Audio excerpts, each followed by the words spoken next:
বিদেশ গেলেই কাজ পাওয়া যায়, প্রতি মাসে হাজার হাজার টাকা বেতন।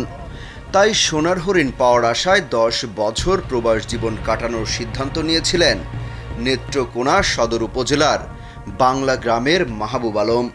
স্বপ্ন ছিল বিদেশ গিয়ে টাকা আয় করে গ্রামের জমি কিনবেন, বাড়ি করবেন। দুঃখের দিন শেষ হবে পরিবারের, হাসি ফুটবে সবার মুখে। শেষ পর্যন্ত জমি বিক্রি করে বৈধভাবে তিনি মালয়েশিয়া গিয়েছিলেন, কিন্তু তার সেই স্বপ্ন আর পূরণ হয়নি। উল্টো জীবন মৃত্যুর সন্ধিক্ষণে আছেন তিনি। মিথ্যা মামলার দণ্ড মাথায় নিয়ে হাসপাতালে কাটছে তার জীবন। এখন পরিবারে চলছে কান্নার রোল।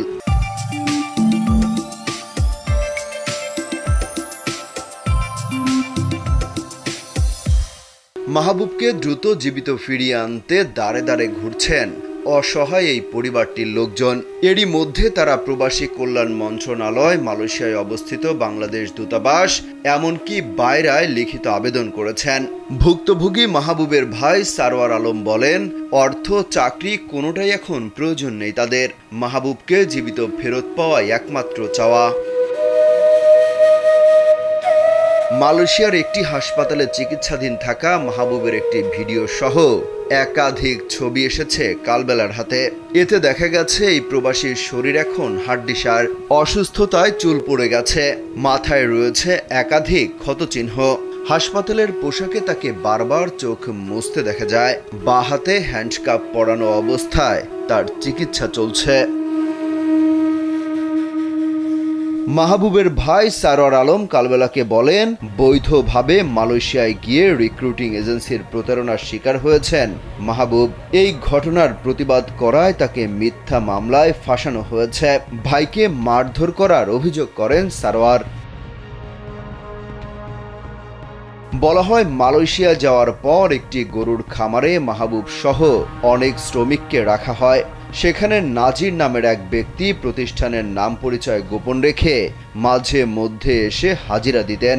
শর্ত ভঙ্গ করে 6 মাসের অধিক সময় 8 শতাধিক কর্মীকে বসিয়ে রাখা হয়। এই পরিস্থিতিতে তারা মালয়েশিয়ায় আইনশৃঙ্খলা রক্ষাকারী বাহিনীর দ্বারস্থ হন। এক পর্যায়ে তারা মালয়েশিয়ায় আদালতে গিয়ে প্রতারণার অভিযোগ করেন। আদালত সার্বিক বিষয় পর্যালোচনা করে সবার দ্রুত কর্মসংস্থান সহ ক্ষতিপূরণ বাবদ 2 মাসের বেতন দেওয়ার নির্দেশ দেন। মালিকপক্ষ বেতন ও কর্মসংস্থানের প্রতিশ্রুতি দিলেও তা বাস্তবায়ন করেনি। উল্টো আদালতে সাক্ষ্য দেওয়া 6 জনকে মিথ্যা মামলা দিয়ে ফাঁসিয়ে দেওয়া হয়। মামলার পরিপ্রেক্ষিতে তাদের বিভিন্ন মেয়াদে সাজা দেন মালয়েশিয়ার আদালত। মাহবুব আলমকে 6 মাসের কারাদণ্ড দেওয়া হয়েছে। বর্তমানে গুরুতর অসুস্থ মাহবুবকে হাত করা পরা অবস্থায় দেশটির একটি হাসপাতালে চিকিৎসা চলছে। মালয়েশিয়ায় বাংলাদেশ দূতাবাসের এক কর্মকর্তা কালবেলাকে বলেন, আবেদনটি পাওয়ার পর মাহবুবের সঙ্গে সাক্ষাতের অনুমতি চাওয়া হয়েছে। অনুমতি পেলে পুরো ঘটনা জানার পর প্রয়োজনীয় পদক্ষেপ নেওয়া হবে। অমিত হাসান রবিন, কালবেলা।